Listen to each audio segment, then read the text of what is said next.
Hello, my name is Fada, and welcome to the Pula Wellness Space Podcast.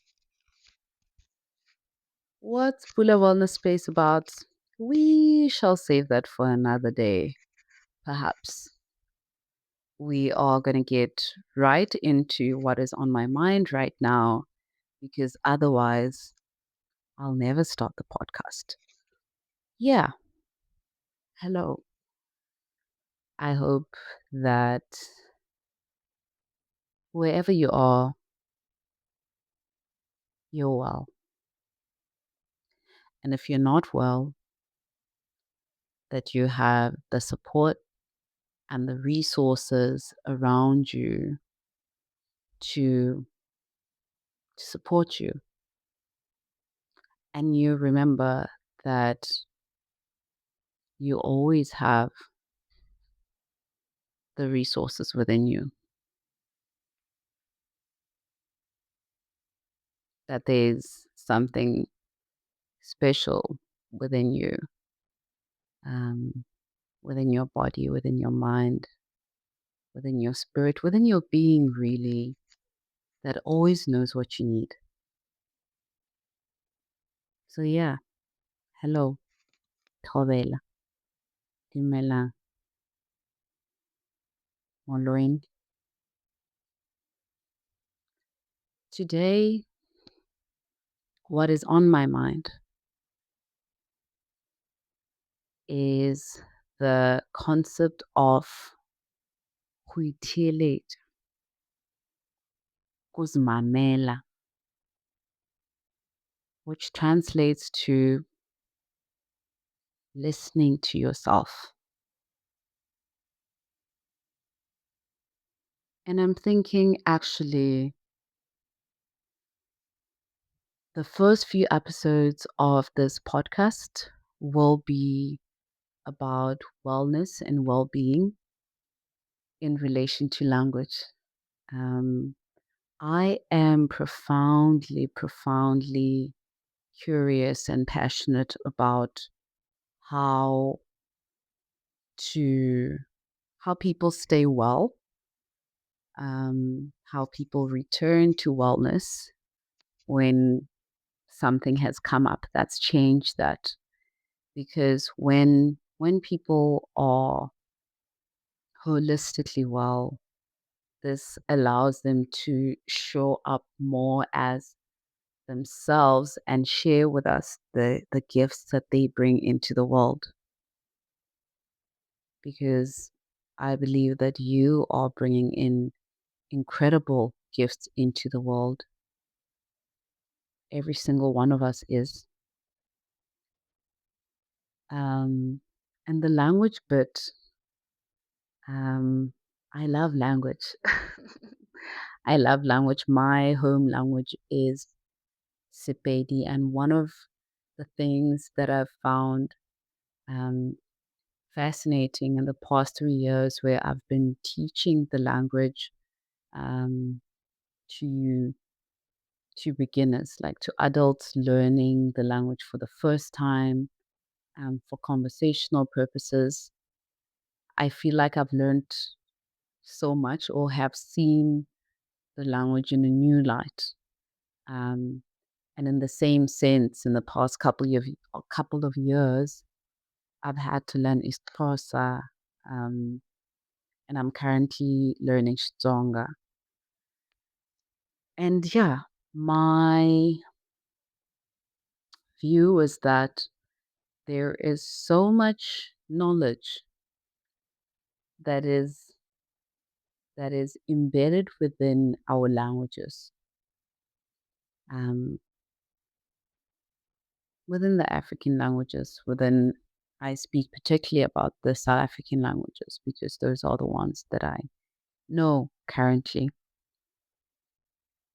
But yeah, going back to the concept of huitelet, that's a phrase that I heard a lot um, growing up, where my mom or aunt or sister or somebody else would say, Today I'm staying in, or I'm staying inside, or I'm not going to go straight into going out or doing this thing. Ke nyaka ho itheeletša. I want to listen to myself. And you'll come to realize as I go through this that a lot of the words in our languages do not always translate to English, and therefore I will not try to translate them. So when somebody says "Ke nyaka ho itheeletša," it's so profound because in our language, when you listen, then you are creating the space ho kwa. In Zulu or Xhosa, it would be ukuzwa, I think. And it means to hear, it means to smell, it means to feel. So hokwa is to sense. So when you take time to huiteleja, then you are able to tune into your senses in order to gain a better picture or perspective of what is happening with you in that moment. Huiteleja is to be present enough to connect to your senses and let them help you sense what is going on with you. Are you well? How do you feel in your body? You know, are you tired? Are you sick? Are you energetic? You get a sense of that through huiteleja, and that is what in the Western wellness space is currently termed as the practice of somatics,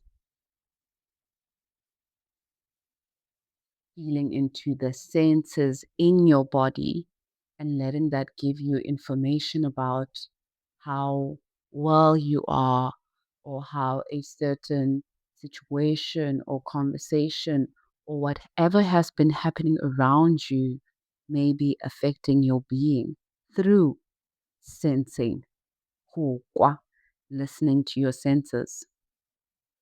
And so that's the body aspect of it, the body aspect of the feeling, it.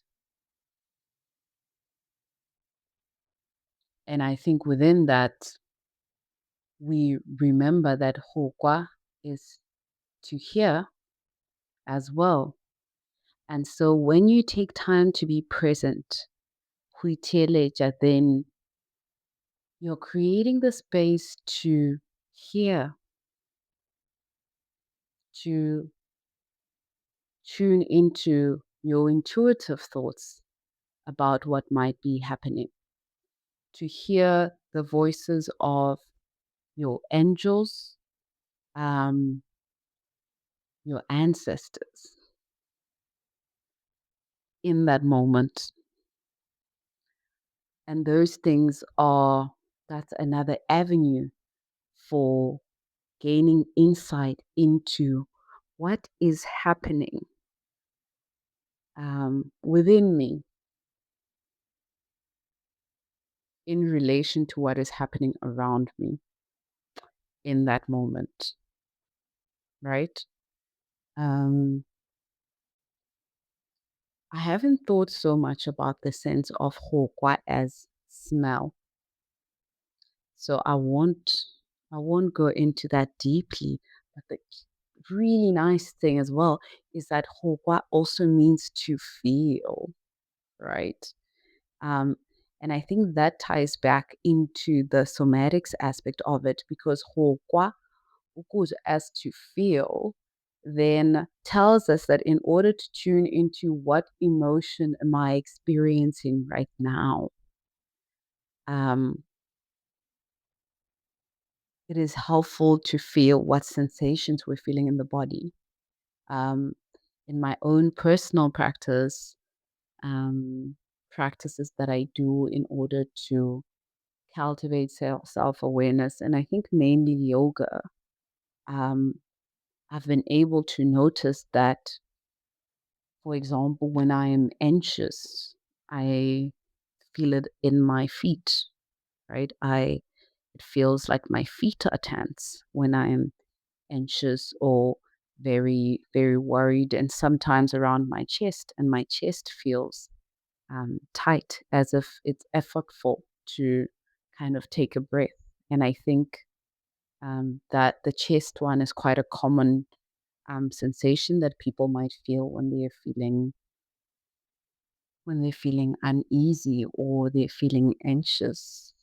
Um, I also know, for example, that when I feel sadness, then I feel it in my hips. And so um, when I do yoga and I'm stretching my hips, those areas will be especially tight, um, or have a lot of sensation in that area when I am feeling sad about something, especially deeply sad about something. Um, yeah, so those are the kind of things that I've learned to tune into within my body, or kwa, as in physical sensation, in order to understand what I am feeling.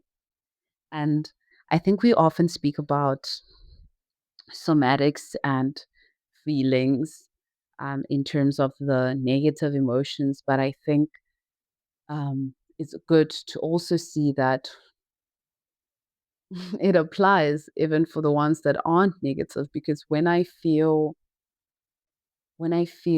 joyous, it feels like my chest is open, right? My pelo ya ka e bulegile to what life has got to give me in that moment. Yeah. So that's go kwa, to hear, to feel. Um, yeah, like I said, the translations are difficult, but I am thinking of what can I pull from our languages. And I'm using mainly Sepedi, but that um, give us information about how we look at our own well-being and how we might um, approach getting better as well. How we might tune in into ourselves. And as I'm speaking about that, I'm thinking about hokwa as to smell. Hokwa as smelling comes in within our indigenous knowledge systems, in that some there are some people who are gifted or who are traditional healers, have had passed on through their lineages or generations the gift of being able to sniff out things. And what that means is somehow they are able to, through through their sense of smell, pick up things that might be happening in somebody's life, energies and interrelational things, um, and spiritual things as well, that might be affecting somebody's well being. And so when we give ourselves the time and the space, the wonderful opportunity, ya ho itheeletša, we're in a state where our senses have this capability of tuning in to so many perspectives so many perspectives that can help us understand ourselves, where we are in that moment in relation to what is happening to us. And so,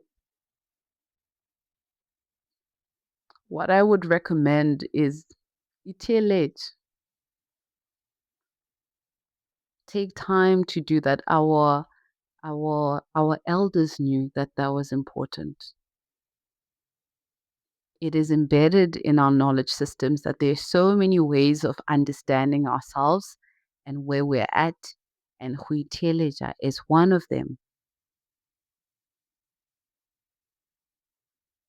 And that could mean anything. What that looks like, what that practice looks like, could be anything depending on you and